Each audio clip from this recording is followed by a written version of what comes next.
Hi, I'm Tyler Canonico, the Sub-Dean of the Harrisburg chapter of the American Guild of Organists, and I am also the Minister of Music and Organist at Market Square Presbyterian Church. We are living through a difficult and strange time, but it has given an opportunity to try different things. We wanted to create this series to introduce different members of the chapter, beginning with some of our newer members.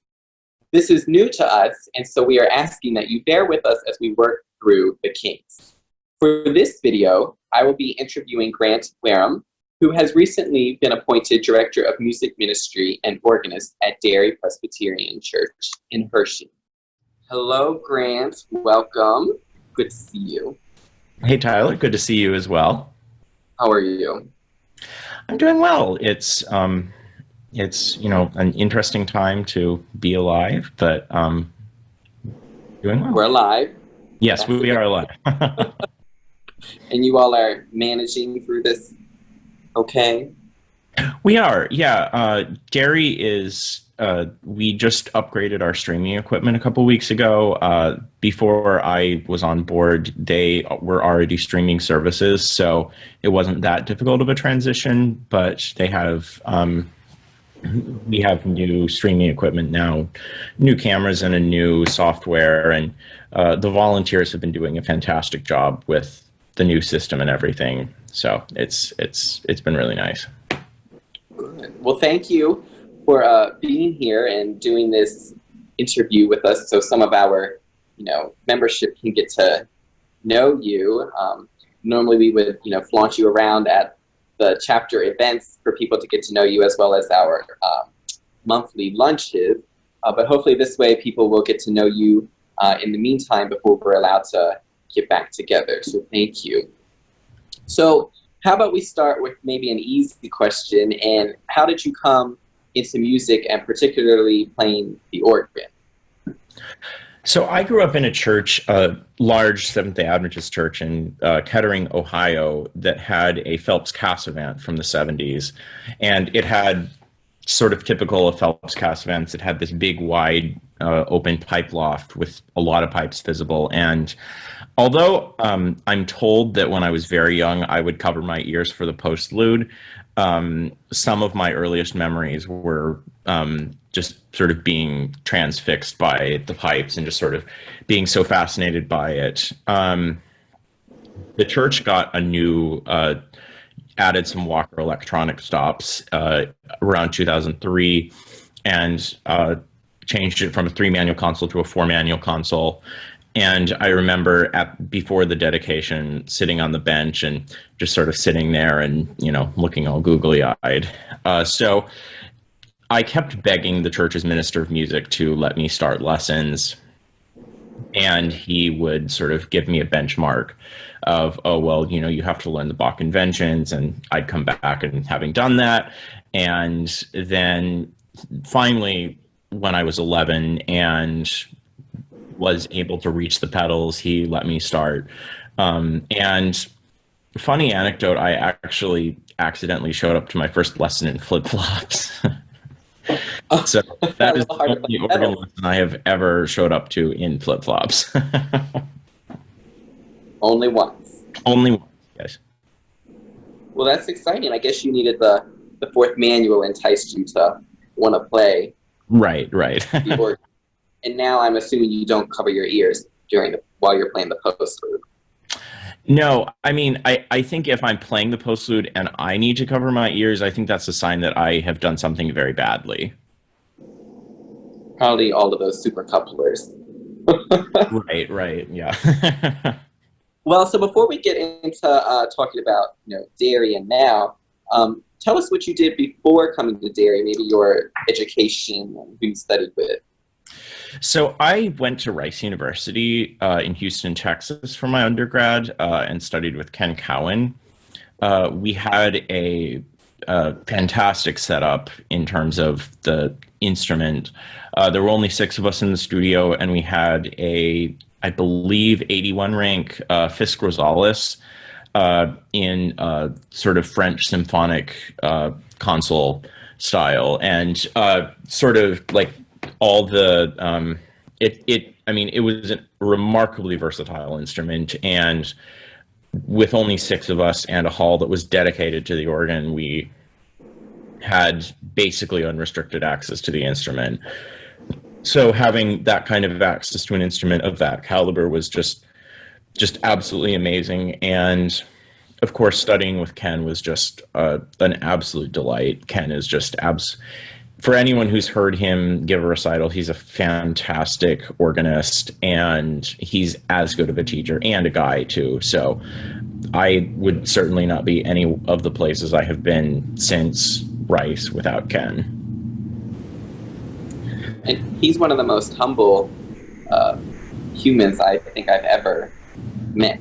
Oh, absolutely. I mean, you would pass him on the street and you'd have no idea the things he does. So yeah, I can't say enough good things about Ken. Well, excitingly, well, if the organ ever arrives here at Market Square, Ken's scheduled to do the dedication concert. Oh, that's fantastic. I'm excited when we ever get there. Mm-hmm. So you just recently moved to Central Pennsylvania, correct? I did, yeah. I finished my master's at Yale this past spring and moved here directly from there. So I felt very lucky to be getting out of academia when I did, because the Zoom semester, it was workable, but it wasn't fun.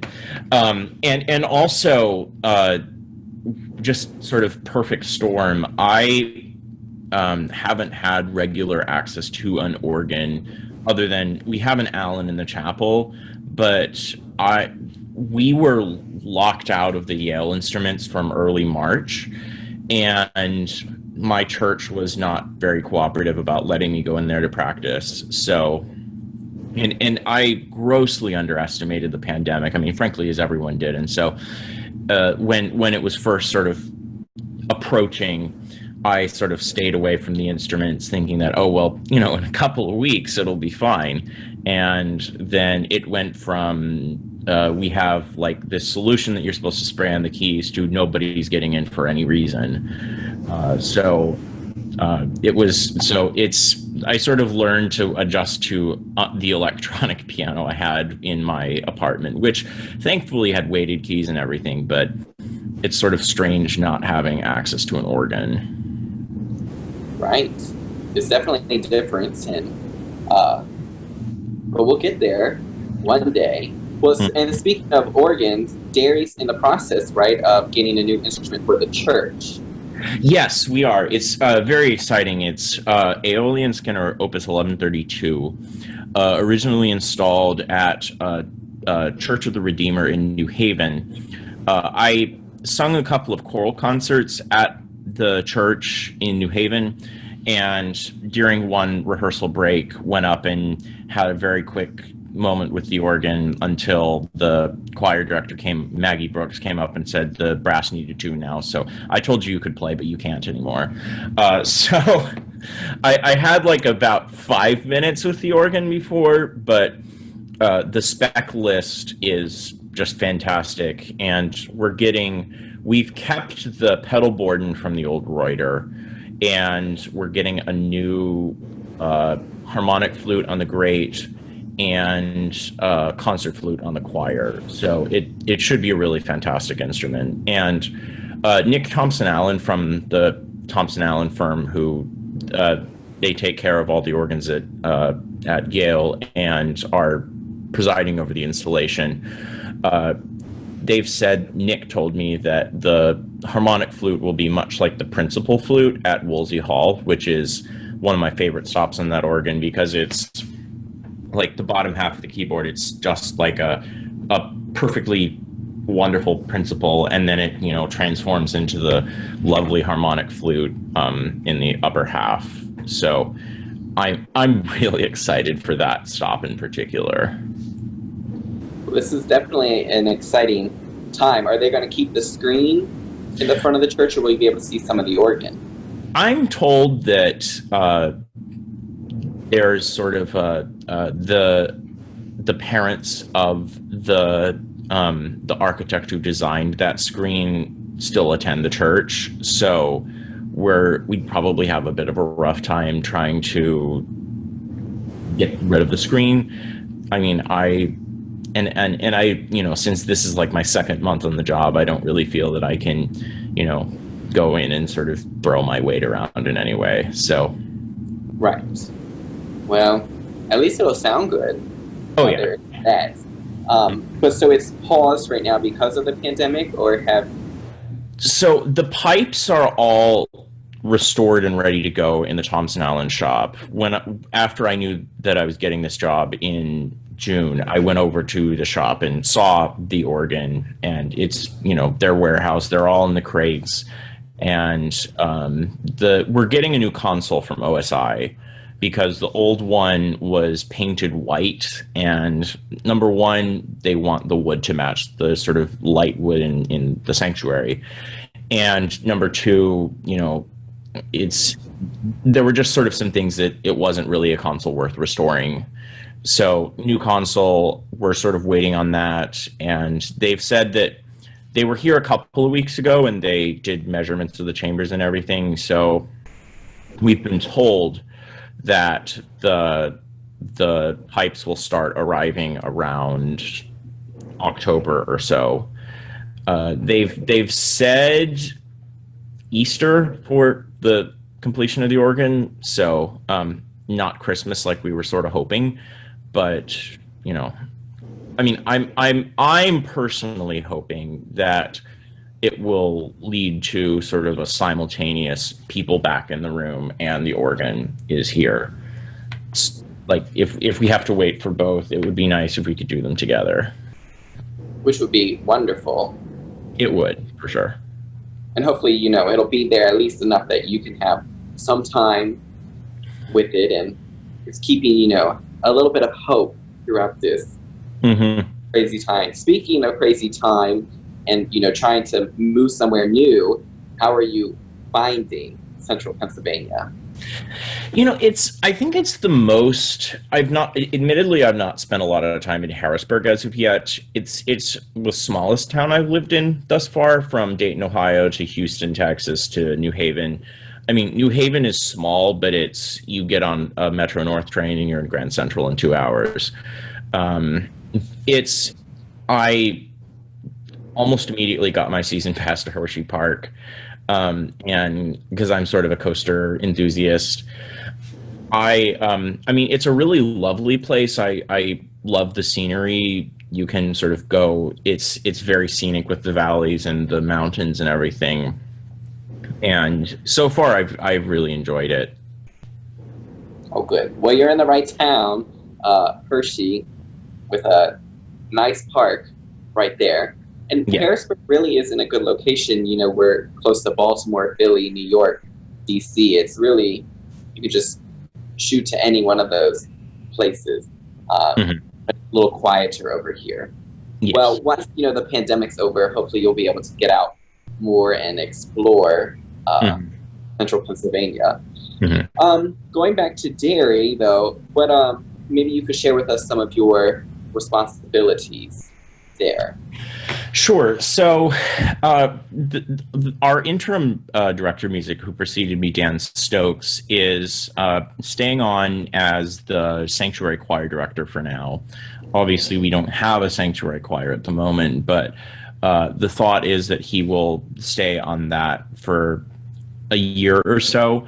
I'm basically responsible for everything else that's music related, all of the various children's choirs, I believe 4 handbell choirs, and we have a volunteer who directs the Derry Brass, which is a group of wonderful volunteers, and they've a group of them have come for our outdoor Tuesday night services every week, and we had 7 brass players this past Tuesday, which was awesome. And our volunteer who runs that, Scott Ramirez, is super dedicated, and so that's been really awesome to have as a resource.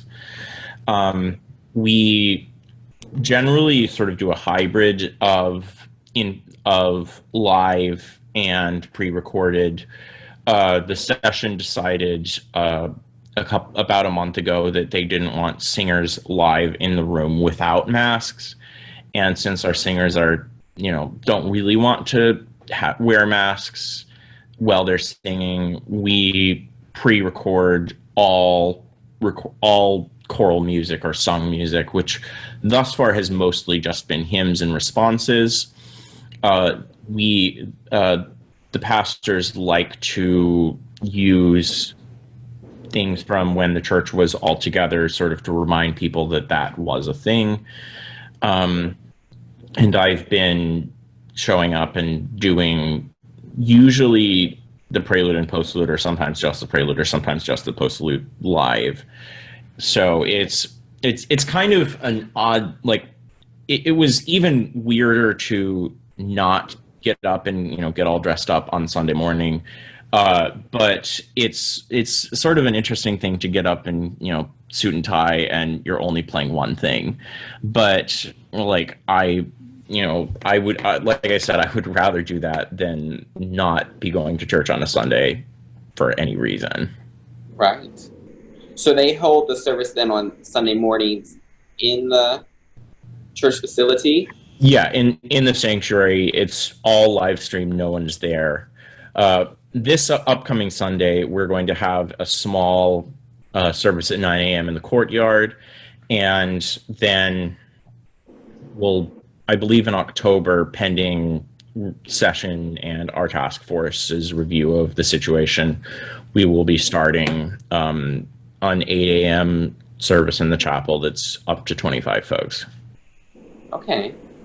Well, Derry definitely, is a busy parish and has the reputation of, a big music program. So it's definitely exciting, and hopefully this pandemic will hurry up and move out of your way, so you'll get to, be in full force. When the pandemic does get out of our way, what are maybe some of your goals or what you would like to be able to do at Derry?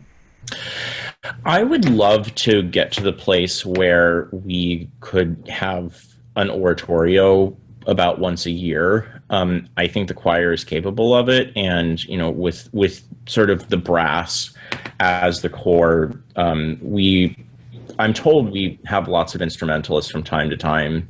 Obviously, we haven't really thus, with the pandemic, but I'd really love to do an oratorio like Elijah or something to that effect, and do that every year, and maybe combine with another church, maybe yours, and sort of do a concert at Derry, and then another one at the other church. I think that those sorts of collaborations would be really fun. Just basically make the music program the best it can possibly be, whether that means quality, quantity, number of concerts, number of, just strive to make it the best possible. That I realize that's rather vague, but being nowhere close to a full reopening, it's, sort of hard to do actual sort of concrete plans. We are, it's the church's 300th anniversary in 2024. And this is kind of a pipe dream, but I would love to take the choir on tour to somewhere in Scotland, our roots. I think that would be really awesome. That's probably maybe a little bit far-fetched, but one can dream, I suppose. It is hard to do planning right now, but it does sound like Derry is very lucky to have you. They're in good hands. We've talked a lot about work. Let's go a little personal. What would you say maybe one of your favorite pieces of literature be? It's always hard to not say something by Bach. I've been particularly interested in German Romantic music recently. I Rice has a relationship with the conservatory in Leipzig, and I got to spend a month in Germany, in Leipzig, uh, in the summer 2018. And so, like, playing, instruments by Zauer and Ladegast, you really get a new, or at least I got a new appreciation for German Romantic music. So I've been really into like I mean, Rager is fantastic. I've only done the Kraut Fantasy on Vision. The Vacat Alpha is fantastic. One piece I've been really gravitating towards recently is the fugue canzona and epilogue with the violinist and four singers. There's several fantastic recordings. Wilma Jensen recorded it in Tennessee. Ken recorded it at St. John the Divine, and that was really fantastic. So I was deprived of my degree recital in Wolsey Hall. So one of my sort of like only requests was that I get to play a recital at Wolsey Hall at some point. So I'm hoping to take advantage of that space and have the singers in the balcony and do that piece. I think that would just be really fun. That would be fabulous. And maybe a bunch of us could come up here from, your new home in central Pennsylvania. It's only a 4-hour drive. Exactly. I think we can manage. But maybe not during the snow season, because even though we're in Pennsylvania, we still can't manage to get out and snow, but that's a whole different subject. Do you have a favorite hymn or two that you would want to share with us? You don't have to sing it, just, It's hard to go wrong with St. Clement, The Day Thou Gavest, O Lord, Is Ended, especially with the John Scott descant. I really like the Coverdale tune for There's a Wideness in God's Mercy. St. Helena, the Calvin Hampton tune, is really good for that as well, but I really like how Coverdale expands. It's not in many American hymnals, it's in English hymnals, but it sounds like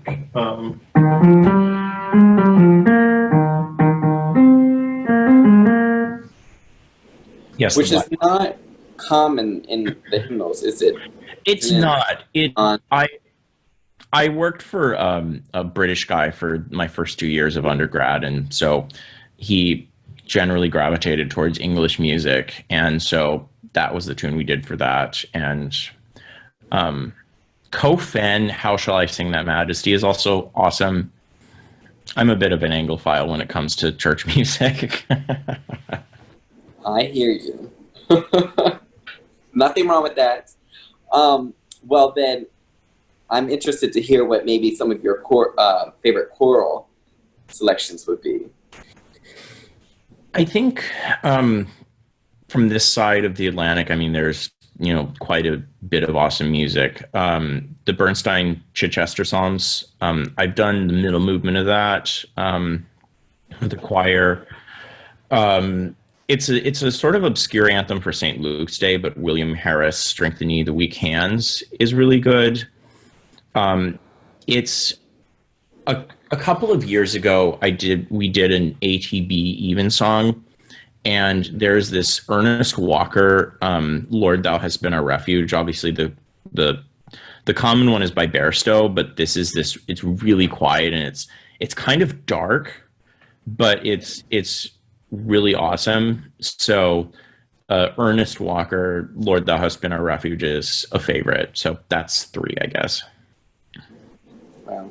I feel like we could list, lots of favorites for hours. Totally. Well, I've asked you a lot of questions, but is there anything else you would like to maybe share with our membership? Well, I am adopting a dog later this month, so I'm really excited about that. Do you know what kind? Yeah, she's a lab mix, about 35 pounds. So I get to go pick her up in 2 weeks from Saturday. So I'm excited about that. It is very exciting. Well, we will all have to meet her one day. Oh, yes, as well. of course. Of Meet course. you other than virtually. Mm-hmm. But I really do appreciate you getting on here and taking the time to do this. And I'm sure absolutely. we'll get to, they'll be excited to get to know you a little better by this, and look forward to meeting you as well whenever the time, can be. Let's hope our Americans get our act together and this is over sooner rather than later. I couldn't agree. Fingers crossed for that. But Yeah. Thanks for getting on here, and I guess we'll be seeing you soon. Very good. Sounds awesome. Thanks, Grant.